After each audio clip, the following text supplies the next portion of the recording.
வணக்கம் ப்ரோ. நாங்கள் இன்றைக்கு எங்கே நிற்கிறோம்னா இன்றைக்கி ஒரு சாவச்சேரியில் ஒரு பாலா தியேட்டருக்கு தான் வந்திருக்கேன். ஏன் வந்திருக்கேன் பார்த்தோம்னா இப்போ பராசக்தி ஓடுது. ஸோ வந்து எவ்வளோ சினம் இருக்குன்னு பார்ப்பேன். ஏன்னா சாவச்சேரி இருக்கிற ஒரே ஒரு தியேட்டர் பாலா தியேட்டர். ஸோ அங்கே எவ்வளோ சினம் வருது பராசக்தின்னு பார்க்குறது தான் நாங்கள் இங்கே வந்திருக்கேன். ஸோ இப்போ அப்படியே பார்த்தோம்னா பாருங்கள் எப்படி இருக்குன்றது பராசக்தி உடம்பு பார்க்குறதுக்கு. ஸோ இங்கே இந்த தியேட்டருக்கு சாவச்சேரி நாவக்குழி அடுத்து இந்தியாவில் கொடியாமம் அப்படியே கொடியாமம் மிருசுவிலெல்லாம் எஞ்சாம் பெறுவாங்க படம் பார்க்குற படியெல்லாம் சேர்த்து. ஆனால் இப்போ வெறிச்சோடி இருக்கிறத நீங்கள் பார்க்கக்கூடிய இருக்குது. படியாக காட்டுறேன் பாருங்கள் இப்படி இருக்குண்டு தியேட்டரு.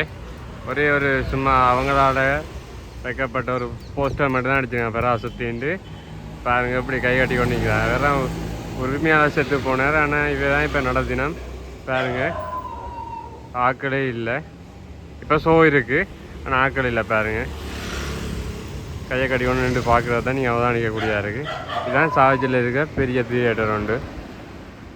கொடியாந்தில் இல்லை, இங்கே தான் பெரிய தியேட்டர் ஒன்று இருக்குது. அதுதான் இது. நீங்கள் சாவச்சேரியில் இருந்திருந்தால் இங்கே பாலா தியேட்டருக்கு தான் வந்திருப்பீங்க. ஸோ நீங்கள் யாரும் உங்களோட இப்படி வந்திருந்தீங்கன்னா நீங்கள் எப்போ வந்து நீங்கள் எந்த படத்துக்கு வந்தீங்கன்ட்டு கமெண்டில் போடுங்க. அதே மாதிரி நீங்கள் யார்கிட்ட ரசிகர்ன்றது முக்கியமாக போடுங்க. பாப்போம் யார் கூட ஓட் வருதுன்ட்டு. விஜயை பிடிக்குமா இல்லை யாரையும் பிடிக்கும், தலையை பிடிக்குமா இல்லை ஏகேவை, அதான் ஏகேன்னு சொல்லுவோம், தலையன்னு சொல்லக்கூடாது. ஸோ ஏகே பிடிக்குமா இல்லாட்டி தளபதியை பிடிக்குமா இல்லாட்டி சிவாஜியனை பிடிக்குமா, யாரை பிடிச்சாலும் கமெண்டில் போடுங்க. அதுக்கு முன்னாடி நம்ம சேனல் புதுசாக வந்தால் சேனலை சப்ஸ்கிரைப் பண்ணி பெல் பட்டன் தருங்க.